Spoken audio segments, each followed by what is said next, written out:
बातें कर रहे हैं तो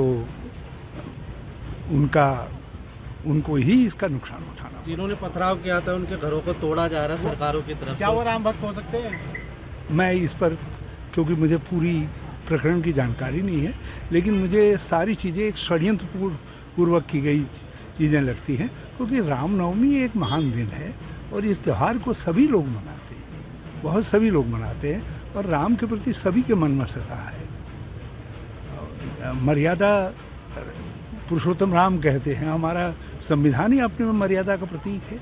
आज अम्बेडकर जी का जन्मदिन है, ये मर्यादाओं का संकल्प लेने का दिवस है। तो ये सब चीज़ें यदि मर्यादाएं नहीं हैं तो सब चीज़ें विखंडित हो जाएंगी। तो ये कोई षड्यंत्र पूर्वक यदि ऐसा कर रहा है तो वो किसी का हित नहीं कर रहा है। विधायकों को मैं समझता हूँ ये सब कागजी बातें हैं, अभी किसी ने कोई ऐसी बात है नहीं। सब एकजुट हैं, सब कांग्रेस में हैं।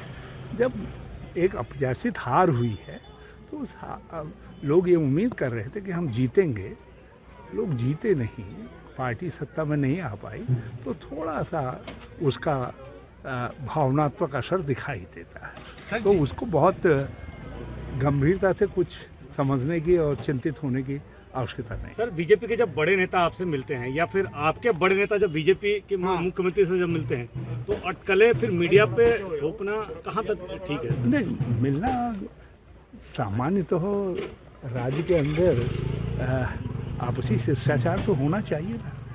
यदि राजनीतिक दलों में और व्यक्तियों में यदि शिष्टाचार नहीं होगा तो फिर राज्य का तो भगवान मालिक है।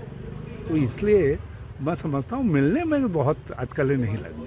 विधायकों को कांग्रेस के विधायक अगर क्या सलाह देंगे? क्या सलाह देंगे? आप तो बुजुर्ग हैं। कांग्रेस के विधायक भी सीट छोड़ने को तैयार हैं। कोई बात मेरे सामने ऐसी आई नहीं है, इसलिए मैं जो बात मेरे सामने आई नहीं है मैं उस पर कोई टिप्पणी नहीं करना चाहूँगा। सर, पूरी पार्टी हरीश रावत पे हमलावर क्यों है? क्या वजह मानते हैं इसकी? हरीश रावत जी कहाँ? अरे एक बात बताओ, जब मुझको देखते हैं लोग और मैं पार्टी के लिए जीत नहीं ला पाया तो मुझ पर हमला नहीं करेंगे तो किस पर हमला करेंगे? किससे पूछेंगे सवाल? तो स्वाभाविक है, पूछा तो उसी से सवाल जाता है जिससे उम्मीदें होती। सर, सबके लिए दुश्मन आप ही क्यों बने? हरीश रावत जी क्यों बने सबके लिए दुश्मन? मैं नहीं समझता कोई मुझे दुश्मन समझ रहा है, लेकिन यदि कोई है तो मैं समझता हूँ आप जैसे मित्र उसको सही राय दे देंगे। सर, आप मानते हैं कि कांग्रेस में वो स्थिति है कि संभाला जा सकता है जो हालात जिस दौर से कांग्रेस गुजर रही है? मैं नहीं समझता कि कोई ऐसी स्थिति है जिसमें संभालने न संभालने जैसी कोई बात है। बाकी थोड़ी बहुत बातें होती हैं, इतनी एक अप्रत्याशित हार हुई है, उसके बाद थोड़ी बातें चर्चा में आती हैं। उन चर्चाओं से मैं समझता हूं कि जो कांग्रेस का वेल विशर है उसको चिंतित होने की आवश्यकता है। एक सवाल, उपचुनाव भी होना है, मुख्यमंत्री को लड़ना, क्या कांग्रेस मजबूती से उस सीट पर चुनाव लड़ेगी? बिल्कुल लड़ेगी, बिल्कुल लड़ेगी।